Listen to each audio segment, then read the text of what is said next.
108 షట్చక్రోపరి సంస్థిత అమ్మవారు. ఎంత గొప్పగా ఉంటుందమ్మ నామం. అది తలుచుకుంటేనే ఒళ్ళు జలధరిస్తుంది. ఒళ్ళు పులకిస్తుంది. అలాంటప్పుడు నాకిదే ఆశ్చర్యంగా అనిపిస్తుంది. ఎందుకు అమ్మవారిని చూసి భయపడటం? అదే నువ్వు అయినప్పుడు అంటే నిన్ను నువ్వు చూసుకొని భయపడటం లాంటిదే ఇది గూడా. ఆ వేరుతనం వచ్చింది కాబట్టే భయపడుతున్నాం. ఒకటితనం వచ్చిందనుకో భయమెందుకు? అభయము. అమ్మా! ఇదంతా అమ్మవారు ఇస్తుందమ్మా. హ్మ్. నీ యోగం అంటే అదే. అమ్మవారు ఇచ్చినవన్నీ యోగాలు. అసలైన యోగం పట్టింది అంటే అమ్మ అనుగ్రహాన్ని నువ్వు పొందటమే గొప్ప యోగం. అంతేగాని పెద్ద పెద్ద పదవులొచ్చాయి, కీర్తి వచ్చింది, ప్రతిష్ఠ వచ్చింది, బిరుదులొచ్చాయి. ఇవి కావు. ఇవి యోగాలు కావు. మాయలో వచ్చినవి మాయలోనే పోతాయి. ఏమ్మా! అసలైన యోగం నీ జీవాత్మకి అలానే చిత్కళ నీ ఆత్మకి కూడా ఆ తల్లి అన్ని లక్ష్మి, మహాలక్ష్మి. కిందవి ఇస్తుంది, పైనవి ఇస్తుంది. హ్మ్. అది గొప్పతనం అమ్మవారు. ఓహ్! నువ్వు అడిగావనుకో, అమ్మవారిలో తలంపులో ఉన్నదానికి మళ్ళీ నీకు నువ్వెందుకు అడుగుతావు? అవునా? అంత ఏకత్వం రావాలి. అదేంటి మళ్ళీ నేను అడుక్కోవటం ఏమిటి? మేమిద్దరం ఒకటేగా. అదే ద్వైతాన్ని అదే మాయను తొలగించడం అంటే. ఆ ఫీలింగ్ నీకు రావాలి. వచ్చినప్పుడు అదే, అదే ఏమవుతుంది? తన్మయత్వము అవుతుంది. తన్మయత్వంలోనే నిన్ను నువ్వు మర్చిపోగలుస్తావు. ఇప్పుడున్న మనుషులందరూ కూడా పాపం ఆ తన్మయత్వము వాళ్ళని వాళ్ళు మర్చిపోవాలని చెప్పి ఏదో లోకంలో ఏదో బ్లిస్ ఆనందంలో ఉండాలని పాపం ఈ రహస్యం తెలియక జీవితాలు పాడు చేసుకుంటూ అన్ని మారక ద్రవ్యాలు పుచ్చుకుంటూ జీవితాలు సర్వనాశనం చేసుకుంటున్నారు. అవునా?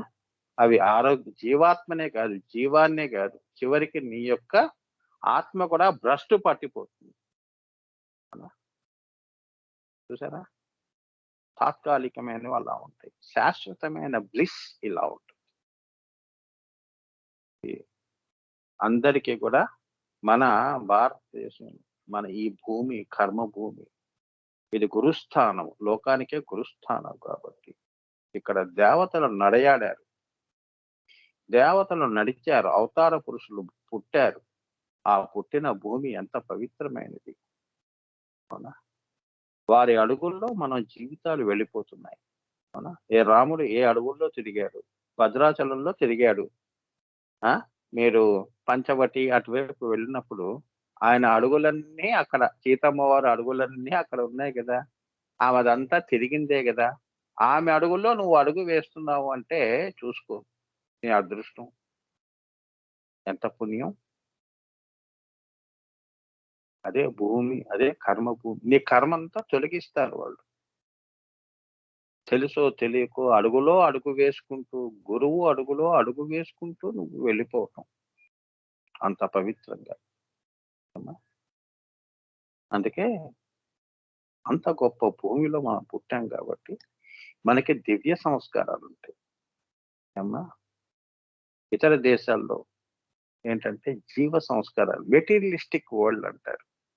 చూసిందే నమ్మే జాతి. అవునా? సైన్స్ ఒప్పుకోదండి అని అంటారు.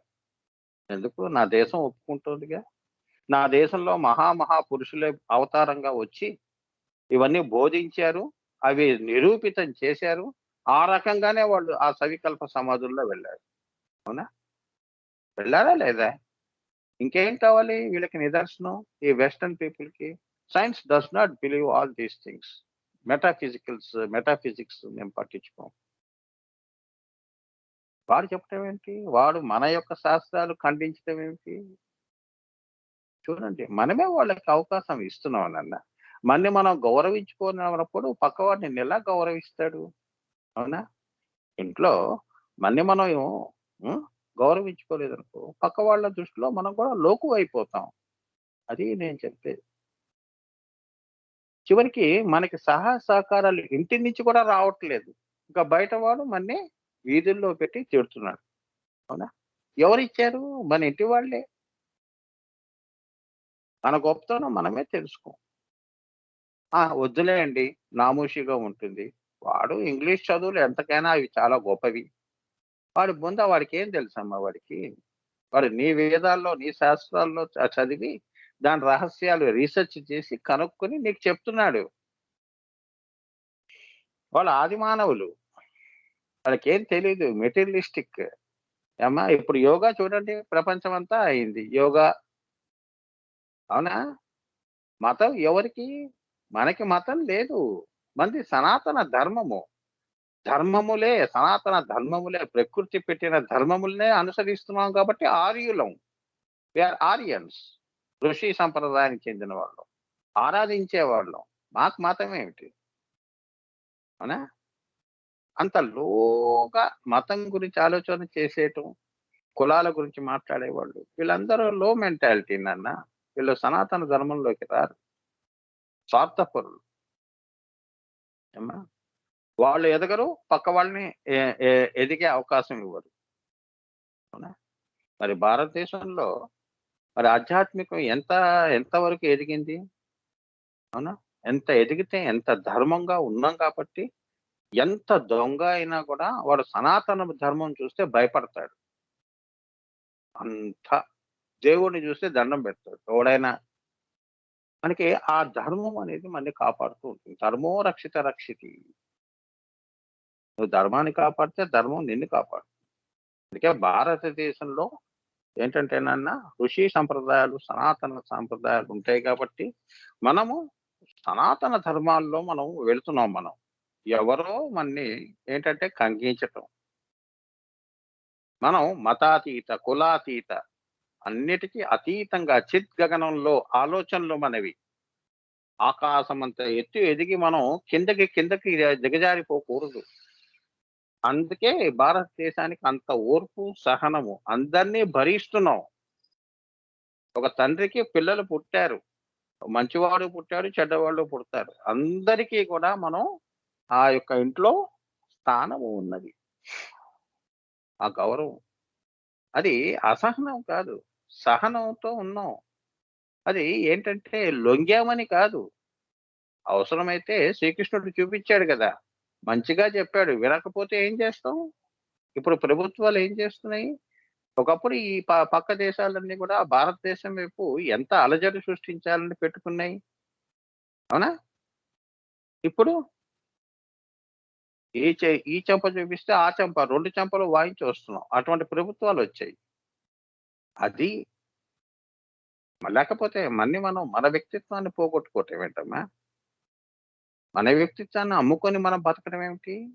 అంటే వాళ్ళకే వ్యక్తిత్వం ఉందా? మనకి లేదా? ఆ మాటకొస్తే వ్యక్తిత్వం వ్యక్తిత్వ వికాసము నేర్పింది మనం వాళ్ళకి.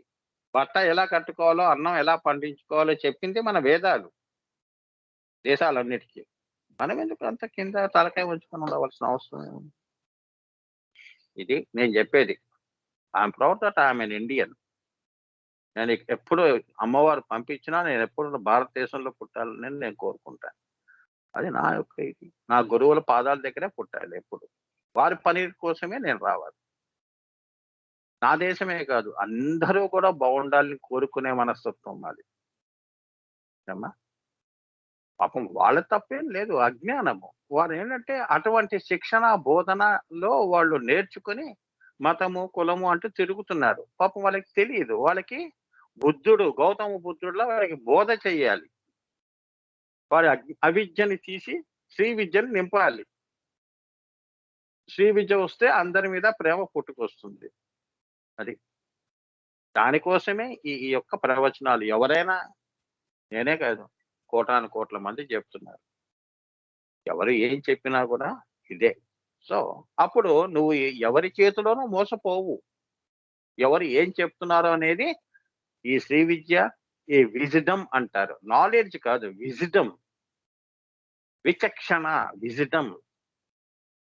దాని వలన నీవు భూమి మీద వచ్చావు కాబట్టి ఆ మేధస్సు, ఆ విజ్డమ్ నిన్ను కాపాడుతుంది. నువ్వు వచ్చిన యొక్క పనేంటో చూసుకొని వెళ్ళిపోతావు ఈ భూమి నుంచి. గౌతమ బుద్ధుడు, మహానుభావులు వీళ్ళందరూ మహావీరులు వీళ్ళందరూ లేరమ్మా? వాళ్ళు ఎందుకొచ్చారో ఆ పని చేసుకున్నారు, వెళ్ళిపోయారు. అది. మంచి చేశారు, వెళ్ళిపోయారు. వినేవాడి అదృష్టం, వినకపోతే వాడి కర్మ. సో, షట్చక్రోపరి సంస్థిత. 6 చక్రముల పైన ఉన్నది. అంటే అకుల మార్గములో పయనించున్నది, చిదాకాశములో ప్రయాణము చేయునట్టిది. ఈమె షట్చక్రోపరి. నీలో ఉన్న మూలాధార, స్వాధిష్టాన, దహర, విశుద్ధ ఆజ్ఞా చక్రాల పైన చిత్ గగనము, బ్రహ్మకచ్చాలు అన్నీ కూడా అటువైపు ఆ పైనంతా కూడా ఎలా ఉంది? గగనాలు. అవి గగనములు. ఏనన్నా? అటువంటి ఆకాశాల్లో అమ్మవారు అకుల మార్గంలో పయనించున్నది. కిందకి రాదు, అక్కడే ఉంటుంది. ఎందుకంటే ఆవిడ అక్కడ ఉంటే లోకాన్ని నడుపుతుంది అని. సో చిదాకాశములో ప్రయాణం చేయనది. ఆమె ఎప్పుడు చిదాకాశంలో ఉంటుంది. అందుకే నువ్వు అమ్మవారిని ఎక్కడ తెలుసుకుంటావు? కింద కుల చక్రాల్లో కుల చక్రాల్లో ఎంతసేపు అమ్మవారి విగ్రహం ఇలా చూస్తావు. అమ్మవారి విగ్రహంలో అమ్మా నువ్వు ఎక్కడో ఆకాశంలో ఉన్నావు తల్లి, ఇక్కడ ఏదో విగ్రహం పెట్టుకుని పూజ చేసుకుంటున్నాను అని చెప్పి పూజ చేస్తూ ఉంటావు. కులచక్రంలో కాదు అమ్మవారు. అంటే కులచక్రంలో చైతన్య రూపంలో ఉంటుంది. దాని ప్రతీకగా చిదాకాశంలో ఉన్న అమ్మవారు స్థూలంలో నేను పూజ చేసుకుంటున్నాను. అదే పరా పశ్యంతి మధ్యమ వైఖరి. నేను ఇప్పుడు ఆజ్ఞాచక్రం దాటి నేను చిదాకాశంలో ప్రయాణం చెయ్యాలి. నేను అమ్మవారిని కావాలి. అహం బ్రహ్మాస్మి మహావాక్యాన్ని అనుభూతి చేసుకోవాలి. అంటే ఏకత్వం, నీలో నీవుగా ఉండటం, ఏ సంకల్పాలు పెట్టుకోకపోవటం, అమనస్కత యోగము సాధించటం. ఆజ్ఞాచక్రము అమనస్కత. ఏమా? ఆ చిదాకాశం వైపు నిన్ను నడిపించేది. ఈ షట్చక్రోపరి, షట్ అంటే 6, దీనిపైన ఉన్నది. షట్ చక్రోపరి, ఉపరి భాగమున ఉన్నది. 6 చక్రాల పైన ఉన్నది అంటే షట్ చక్రోపరి. సంస్థిత అంటే ఉన్నది, వెలిసి ఉన్నది, వెలిసి ఉన్నది అని. ఇందులోని గుప్తనామాలు చక్ర సంస్థిత. చక్ర సంస్థిత అంటే ఏమిటి? షట్చక్రోపరి సంస్థితలో చక్ర సంస్థిత అంటే శ్రీచక్ర స్వరూపిణిగా, బిందు స్వరూపిణిగా శ్రీచక్రంలో ఉండున్నట్టిది. ఇన్ని లోకాలకి ఈ షట్చక్రాలు ఏవైతే ఉన్నాయో, శ్రీచక్ర స్వరూపిణిగా, బిందు స్వరూపిణిగా, త్రికోణంలో అమ్మవారు ప్రచండ భైరవిగా, శివశక్తిగా, కార్యకారణాలుగా, సంకల్ప వికల్పాలుగా. వికల్పము అంటే సృష్టి, సంకల్పం అంటే ఈశ్వరుడు యొక్క సృష్టి చేయాలి అనే సంకల్పం. అక్కడ సంస్థిత అయి ఉన్నది అమ్మవారు పరాశూన్యంలో. చక్ర సంస్థిత అయి ఉన్నది. ఈ సర్వచక్రాన్ని కూడా పరిపాలిస్తున్నది. నీ శరీరాన్ని ఎవరు పరిపాలిస్తున్నారు? గుండె. త్రికోణాంతర దీపిక ఎలా ఉందో ఈ మొత్తము శ్రీచక్రం అంతా కూడా ఒక వ్యక్తిగా తీసుకుంటే ఆ వ్యక్తిలో ఆమె బిందు రూపిణిగా ఉన్నది. అర్థమైందా? బ్రహ్మకచ్చములో ఉన్నది అని. కిందకు వస్తే నీ గుండెలో ఉంటుంది. ఇంకా అది ప్రాణసూర్యుడు అని నేను చెప్పానుగా. ఆ ప్రాణసూర్యుడి యొక్క ఈశ్వర చైతన్యమే నీ కింద చక్రాల్లో ప్రసరిస్తున్నాయి కాబట్టి నువ్వు జీవముగా తిరుగుతున్నావు. ఆ చైతన్యం తీసేస్తే శివ కాస్త శవ. ఈమె చక్ర సంస్థిత, వ్యష్టిగా సమిష్టిగా కూడా. ఈ మొత్తం సర్వశ్రీ చక్రానికి కూడా ఆమె తల్లి ఏమిటి? చక్ర సంస్థిత. చక్రోపరి సంస్థిత ఇంకో నామం. చక్ర ఉపరి, ఉపరి భాగము అంటే పైన. చక్రోపరి సంస్థిత అంటే బిందువు కంటే కూడా ఈమె పరాబిందువు. ఎరా నన్ను ఇక్కడ పెడుతున్నావు బిందువులో, ఇంకా నా పైన ఉందిగా. అవునమ్మా ఉంది. ఉల్లలిత పరాశూన్యము నువ్వే. ఈమె ఆ బిందువు కూడా పరాబిందువు. కాబట్టి దానికంటే కూడా పైది అంటే అనుపాస్య రూపము. ఈశ్వరము నిరీశ్వరము దానిపైన పరాశూన్యం అని. ఏమే అలా బిందు కామేశ్వర రూప పరమాత్మ, ఈశ్వర పైన నిరీశ్వర సంకల్పము లేని ఒక చైతన్యం, జడ పదార్థం, దానిపైన పరాశూన్యము. చాలా ఆ పరాశూన్యమే నిరీశ్వరము లేదా అంధతమస్, infinite void, voyage of the void అని గురువు గారు రాశారమ్మా పుస్తకం. చదవండి దాన్ని దయచేసి చదవండి. ఎన్నిసార్లు ఎందుకు చెప్తాను అంటే, మీరు ఎంత అదృష్టవంతులు. 5 మంది కానీ 6 మంది కానీ 8 మంది కానీ ఎవరు వింటున్నారు, మీ అందరికీ చెప్పేది ఇదే. ఎందుకంటే చెప్పి అందరూ కూడా శ్రీకృష్ణుడి దగ్గర నుంచి ఇంతవరకు గురువులందరూ చెప్పి అలసిపోయారు. కనీసం మనం మాయలో ఉండి ఇవాళకి ఇంతే అని మళ్ళీ మాయలో వెళ్ళిపోతున్నారే కానీ ఎవరు దీన్ని చక్ర సంస్థిత చేసుకోవట్లేదు. ఏది తీసుకోవాలో రాజహంసగా బతకటం అన్నమాట. గురువుల దగ్గర వాళ్ళు అంత కష్టపడి పాపం.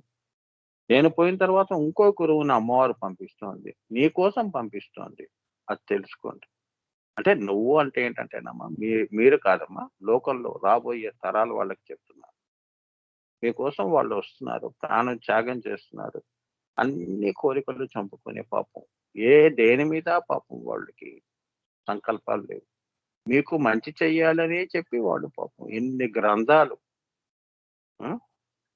తింటున్నారా, తినలేదా, ఎలా ఉంటున్నారు, కష్టం వచ్చినా, తలనొప్పి వచ్చినా, ఆరోగ్యం బాగలేకపోయినా పని చేస్తున్నారు కదమ్మా గురువులు. కనీసం అదన్నా దృష్టి. ఎవరమ్మా మన కోసం ఇంత చేసేది, ఆలోచన చేసేది? మన తిట్టే వాళ్ళని, విసుక్కునే వాళ్ళకే ప్రేమలు చూపిస్తాం. ఇది లోక రివాజు. ఇదే మాయ. ఏం చేస్తాం? సత్చక్రోపరి సంస్థిత అంటే ఆ మహానుభావులందరూ ఇది చెప్పడానికి వస్తున్నారు. రాబోయే తరాల్లో ఇంకా ఎందరో అమ్మవారు పంపిస్తుంది మన కోసం. ధైర్యంగా ఉండండి. నేనే ఏదో రూపంలో వస్తాను అని, గురు రూపంలో వస్తాను. మరి మనం అమ్మవారికి మాట వినాలి కదమ్మా. ఒక తరం వినకపోయినా ఒక తరం అన్నా వినాలి కదా. సో అంటే అమ్మవారి యొక్క ఉపాస్య రూపము అంటే ఏంటంటే, కాబట్టి దానికంటే కూడా పైకి అంటే అనుపాస్య రూపం కూడా అమ్మవారే. మూలాధార స్వాధిష్టాన మణిపురదహర విశుద్ధ ఆజ్ఞాచక్ర కులమార్గమునందలి షట్చక్రములు, మూలాధార స్వాధిష్టానముల మధ్య బ్రహ్మగ్రంథి, మణిపుర అనాహతాల మధ్య విష్ణు గ్రంథి, విశుద్ధి ఆజ్ఞల మధ్య రుద్ర గ్రంథి, గ్రంథి వ్యధ స్వాధిష్టాన అనాహత ఆజ్ఞల్లో జరుగును. ఇక్కడ ఏం చెప్తున్నారు? సృష్టి ఎలా జరుగుతుందో చెప్తున్నారు. మోర్ ఎలా ఉంది? అనుపాస్యము, దృశ్యాదృశ్య, అకులాకుల. కులాల్లో ఉపాస్య రూపంలో అని అర్థం అన్నమాట. ఉపాస్య రూపంలో ఎలా ఉంటుంది? మూలాధార స్వాధిష్టాన మణిపుర దహర విశుద్ధ ఆజ్ఞా చక్రములు కుల మార్గము అంటే వెష్టిలో కూడా సమిష్టి పైనది. షట్చక్రములు ఏమిటి? ఆ తల్లి ఏ గ్రంథిలో ఉంటుంది? మూలాధార స్వాధిష్టానముల మధ్య బ్రహ్మ గ్రంథిగా ఉంటుంది. మూలాధార స్వాధిష్టాన బ్రహ్మ గ్రంథి అంటే సంకల్పాలన్నీ పుట్టే స్థానం. అది కావాలి, ఇది కావాలని కోరుకోవటం. మణిపుర అనాహతాల మధ్యనేమో విష్ణు గ్రంథి, మణిపురము అనాహతం ఆ మధ్యలో. అంటే ఈ భూమి మీద ఈ నీరు ఆకాశం మధ్యలో విష్ణు గ్రంథి ఉన్నది అని. అంటే నువ్వు యోగంలో కూర్చుంటే భూమిని స్వాధిష్టానాన్ని అంటే భూమి అలానే భూమి పైన అగ్ని. ఈ 2 దాటిన తర్వాత నీరు. నీరు నారాయణ. దీన్ని కూడా దాటితే ఆకాశం. అంటే నువ్వు ఆకాశ ప్రయాణం పట్టావు అంటే ఏంటంటే, నువ్వు విష్ణు గ్రంథి విభేదిని అయింది అని నీ యోగంలో. ఇది రహస్యం. చాలా గురువుగారు నేను ఆకాశంలో తిరుగుతున్నాను అంటే మణిపురం పైన. అంటే అది యోగం ఎంత చేస్తే అంత. ఏమ్మా? అలా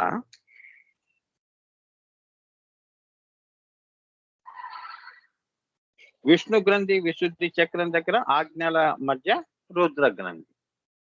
గురువు గారు రుద్ర గ్రంథి ఎవ్వరూ లేరు. నాకు నేనుగా ఉన్నాను. అహం బ్రహ్మాస్మిగా ఉన్నాను. సృష్టికి పైన ఏమి అదొక స్థితి. ఆజ్ఞలో సంకల్పం లేని స్థితి. జాగ్రత్త స్వప్న సృష్టి తుర్యంలో నీకు అక్కడ నిన్ను నువ్వు చూసుకోవటం. ఏకత్వం. అక్కడ ఏమవుతుంది? రుద్ర గ్రంథి విభేదిని అవుతుంది. అంటే మాయను తొలగించుకుంది. రక్త సహస్రారము, అష్టకోణము, షట్కోణముల్ని అదృశ్య చక్రములతో కలిపి మూలాధార స్వాధిష్టానం వరకు బ్రహ్మ గ్రంథి యొక్క పదము. అమ్మా, ఎక్కడ వరకు ఉంటుంది? ఆ లెక్కలు చెప్తున్నారు. బ్రహ్మ గ్రంథి ఎక్కడ ఉంటుంది అంటే మూలాధారంలో ఉంటుందని చెప్పటం కాదు అంటున్నాడు. అమ్మవారు బ్రహ్మ గ్రంథి విభేదిని అంటే ఎక్కడ విభేదనం జరుగుతుందో చెప్తున్నారు. అవేమిటి? మూలాధార స్వాధిష్టానము, రక్త సహస్రారము అంటే కింద మూలాధారం కింద రక్త సహస్రారము, అలానే అష్టకోణం ఉంటుందమ్మా. అష్టకోణం పైన షట్కోణములనే అదృశ్య చక్రాలు ఉంటాయి యోగంలో. ఇది రహస్యం. మూలాధారం ఉంది కదా, దాని కింద ఇంకా కింద చక్రాలు ఉంటాయి. మూడవది మూలాధార చక్రం. రక్త సహస్రార, అష్టకోణ, షట్కోణములనే అదృశ్య చక్రములతో కలిపి మూలాధారం అవుతుంది. ఎవరన్నా అడిగితే చెప్పండి. ఇంకా మూలాధారం కింద 3 ఉంటాయండి. రక్త సహస్రారము, అష్టకోణము, షట్కోణము. దాని తర్వాత ఈ 3 కలిపితేనే మూలాధారం అనాలండి అని ఎవరన్నా అడిగితే చెప్పండి. మళ్ళీ మీ దగ్గరికి రారు, మీకు దండం పెడతారు. అర్థమైందా? మూలాధారం అంటే నాలెడ్జ్ నేర్చుకున్నా పర్ఫెక్ట్ గా నేర్చుకోవాలి నాన్న. ఏ విషయమైనా కూడా master of all, jack of all trades, master of none అన్నట్టుగా అనిపించుకోకూడదు. ఏం చేసినా నిష్ణాతులుగా ఉండాలి. సవ్యసాచి. అమ్మవారి శిష్యులు ఎలా ఉంటారు? భక్తులు సవ్యసాచి. ఏదే అడ్డు లేదు వాళ్ళకి. సూర్యకిరణానికి అడ్డే ఉందమ్మా. అమ్మవారి భక్తులకి అడ్డే ఉంది. అమ్మ దయ ఉంటే ఏది అడ్డు లేదు. మాయలో ఉంటే మాయ అడ్డు అవుతుంది. నేను చేయగలుగుతానా అని ఆ మాయ వస్తుంది. గడ్డిపోచలేదు. గడ్డిపోచని వాయుదేవుడు కూడా కదిలించలేకపోయాడుగా భాగవతంలో. మరి చూడటానికి గడ్డిపోచే. ఎన్ని తుఫాన్లు సృష్టించాడు గడ్డిపోచని పెకిలించడానికి. దేవి భాగవతంలో వస్తుంది కదా, చదవండి. అర్థమైందా? ఎప్పుడే మన్ని మనం తక్కువ చేసుకోవడం కాదు.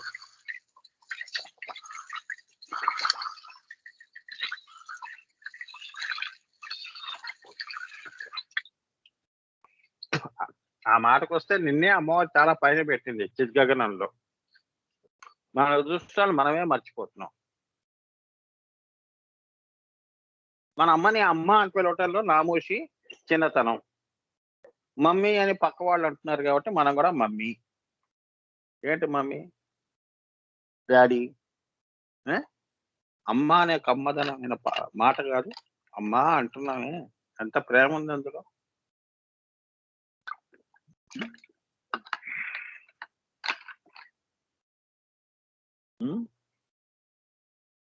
అన్ని మెటీరియలిస్టిక్ గా ఉండదు. అందుకే వాళ్ళు ఏంటంటే అటువైపు వాళ్ళంతా కూడా పాతాళ లోకాలు అంతా మెటీరియలిస్టిక్ గా చూస్తారు అన్ని. ఏ క్షణానికి అది అయిపోవాలి. Use it and throw it అనేది లైఫ్ కూడా అంతే వాళ్ళది. పుట్టాము సుఖపడటానికి. అసలు సుఖం అంటే ఏంటో తెలియదు. అసలు ఎలా బతకాలో తెలియదు. అవునా? Dollar culture. డబ్బే ప్రధానం. మానవత వాల్యూ బేస్డ్ లైఫ్స్ ఎక్కడున్నాయి? There is no value based lifes. సీరియస్‌గా చెప్తున్నా. వాల్యూస్ అంటే ఇప్పుడు మనం ఉన్నాం అనుకో. అందుకే భారతదేశం ఎప్పుడూ కూడా ఎందుకు అంత పైన ఉంటుంది అంటే, మనం లీడ్ వాల్యూ బేస్డ్ లైఫ్. ప్రేమలు, అభిమానాలు కావాలి అంటే ప్రపంచంలో అందరికీ మన దగ్గరికే వస్తారు. మనం దీనికోసం మనం ఇంకో దేశాలకు పోవాల్సిన అవసరం లేదు. అవునా? యోగము, పూజ, ప్రేమ, తల్లి ప్రేమ, తండ్రి ప్రేమ, భార్య భార్యాభర్తలు ఎలా ఉండాలి? ఇవన్నీ తెలుసుకోవటం వాళ్ళకేం తెలుసు? అవునా? ఇదమ్మా దిస్ ఈస్ ద లైఫ్. చూడాలి. మన దేశం ఎంత గొప్పదో చూడాలి. అడవులు పనికిరాని వాళ్ళు స్వార్థపరులు ఏంటంటే మనని తక్కువ చేసి మాట్లాడతారు. కుక్కలు మొరుగుతాయి, ఏనుగు వెళ్తూ ఉంటుందమ్మా. హిమాలయాస్ ఎలా ఉంటాయి? ఎన్ని తుఫాన్లొచ్చినా, ఎంతొచ్చినా అవి అలానే ఉంటాయి. తెలుసా? కాశీ క్షేత్రం లేదు. ప్రళయం వచ్చినా కాశీ క్షేత్రం అలానే ఉంటుంది. ఎలా ఉంటుంది చెప్పండి స్వామి అని లాజిక్‌గా అడిగినా చెప్పనా నేను? రహస్యం. నీకు తెలియని రహస్యం చెప్తున్నాను. ఈ ప్రపంచానికి తెలియని రహస్యం చెప్తున్నాను.